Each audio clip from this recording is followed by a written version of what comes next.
Salvē, and welcome. Today we're going to be taking a look at John chapter 4, verses 29 and 30. But first, last time on the book of John, chapter 4.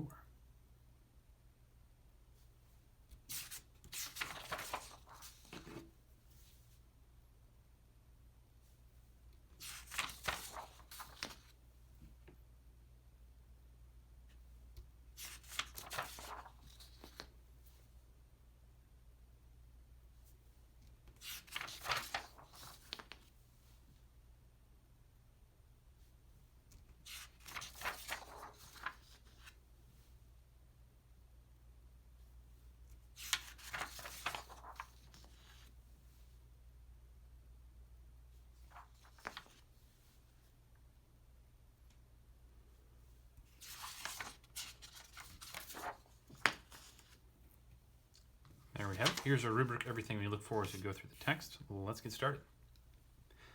Venite, videte hominem qui dixit mihi omnia quaecumque feci, num quid ipse est Christus. Ex ierunt de civitate, et veniebant ad eum. There we have it. Venite, we have here our te ending, which should immediately tell us that this is going to be a second person plural, and then off of the present stem, and it's active, and it is a imperative. And then vidite is going to be the same thing with a te, so here to there, here to there. Come, exclamation mark, see, and then we want to have an object with that, which we have here with homonym, accusative, singular, masculine. And we could say person, but again, we know what's talking about Jesus, and homo can mean just man, in the same way that man in English means both the male member of the species and the species in general. Homo works the same way. Qui is going to be going with homonym for nominative, singular, masculine. Who, Dixit confirms that for us with the singular it. Mihi, we've seen before as a dative singular, and it's just the indirect object with Dixit. Omnia, we have our ia ending, which is a marker for the third declension neuter, nominative or accusative plural.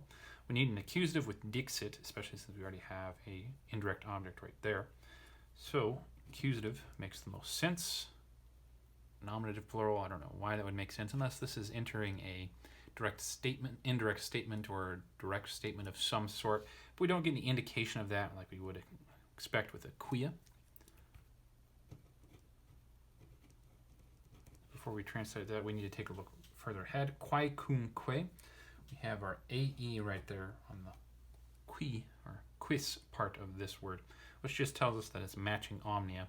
It could, of course, also be the nominative plural feminine, or it could be the nominative singular feminine, but it's more likely going to be the accusative plural neuter to match with omnia. Again, because of the context with Dixit, it's an adjective after sorts, and then feci is well, as you can see from the I right there, a first person singular, and it is perfect tense, active, and indicative verb. So quaecumque can't really be the subject of feci. It could, but it's a bit of a stretch.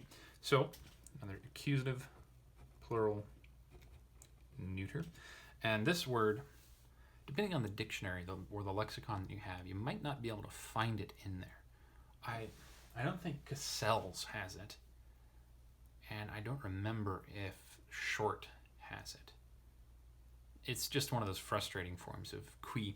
It means whatever or whoever. And how we would say this in English, said to me, all things whatever. So it's more like this is referring back to omnia rather than directly modifying it in the way that a relative pronoun would do.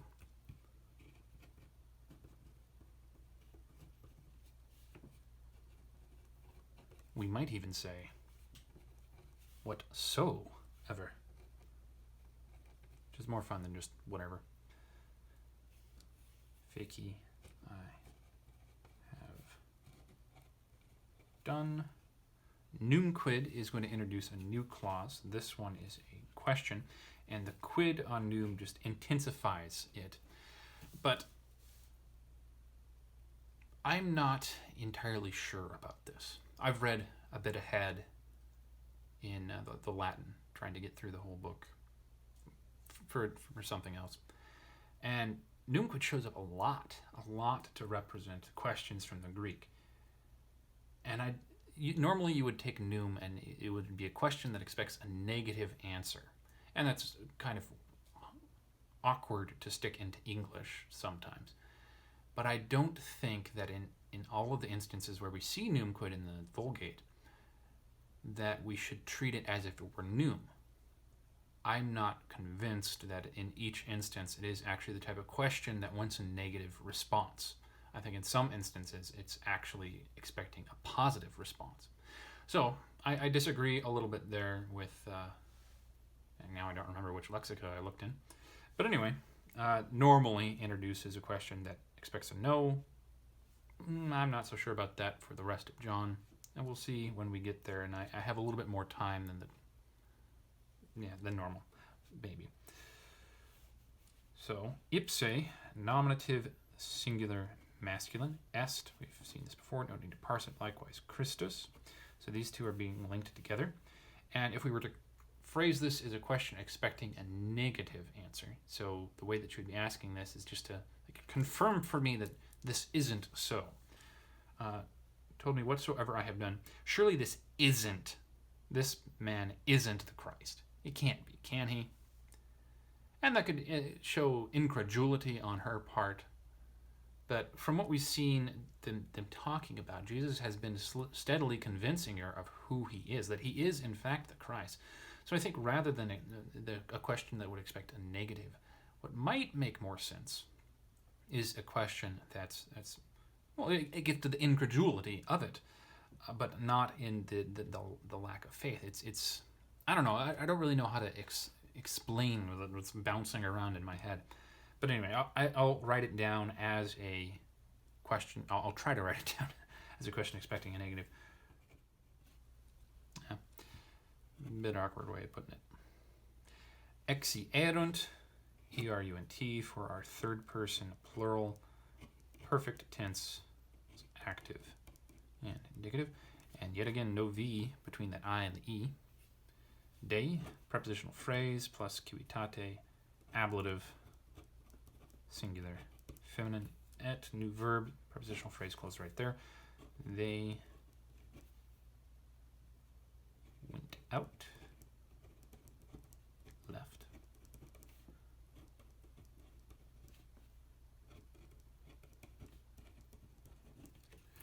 Veniebant, B-A-N-T, of course, our third person plural, imperfect tense, active, and indicative. Prepositional phrase, um right there for plus accusative, singular, masculine, referring to Jesus. And the basic way of translating it would be they were seeing.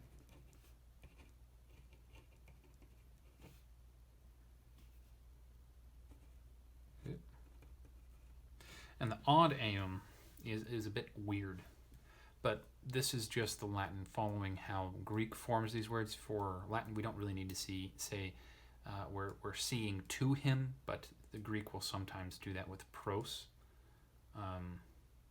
Like I was speaking to him in the Greek is going to be either just an indirect object with the dative, or it's going to be pros plus the object. It's kind of odd, and I don't actually know if the preposition pops up in the Greek, so let's check that. So, oh, that's the problem. I'm thinking video, and this is not video. They were coming. That makes a lot more sense. Yeah, but my point stands about the prepositions, not so much about video. All right, there we have it. Let's take a look at it in its own context. And immediately, forthwith, his disciples came, and they were wondering that with whom he was speaking. Yet no one said, "What are you asking?" or "Why are you speaking with her?"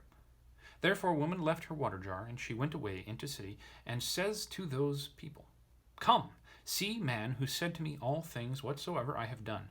Surely he isn't the Christ. They went out from the city, and they were coming to him. Oops. There we go. Thank you very much for joining me. I hope taking a look at this has been helpful for you. And sorry for if I've confused you at all about Num Quid. This is something that I'm puzzling over on my own. What next one that we run into, which I think is pretty close. Maybe I will have had time to find another lexicon that elucidates things more or dig deeper into short. Anyway, Wale.